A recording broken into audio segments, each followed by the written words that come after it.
అధినేత పవన్ కళ్యాణ్ పై ఏపీ మంత్రి అంబటి రాంబాబు కీలక ఆరోపణలు చేశారు. జనసేనను 100 కోట్లకు అమ్ముకున్న వ్యక్తి దత్తపుత్రుడని తెలిపారు. అలాగే వారాహికి పూజ చేసి ఇంట్లో పెట్టుకున్నారని విమర్శించారు.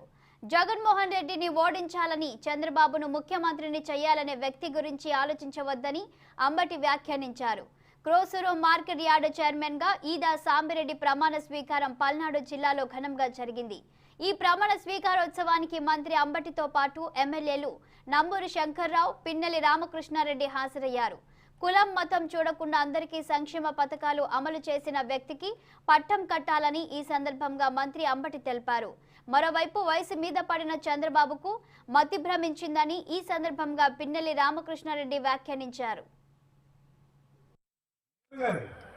శంకరరావు గారు గాని, రామకృష్ణారెడ్డి గారు గాని ప్రతి ఇంటికి వస్తాం. మా నియోజకవర్గాలలో ఇంటి ముందు నిలబడతాం. అమ్మా మేము ఈ పని చేశాం, మా జగనన్న ఈ పని చేశాడు, మమ్మల్ని ఆశీర్వదించమంటే మేలు చేసినప్పుడు ఆశీర్వదించరా? కీడు చేసిన వాళ్ళు తరుపుతారు. చంద్రబాబు 5 సంవత్సరాల పరిపాలనలో కీడు చేశాడు, అందుకనే 23 సీట్లకు పరిమితం చేశారు. నేను ఒక్కటి మనవి చేస్తున్నా, అక్కడక్కడ లెగుస్తున్నారు, ముగిస్తా. జగన్మోహన్ రెడ్డి గారు పాదయాత్రలో ఒక మాట చెప్పారు, నన్ను అధికారంలోకి తీసుకురండి, నవరత్నాలు సంక్షేమ కార్యక్రమాలు పెడతాను.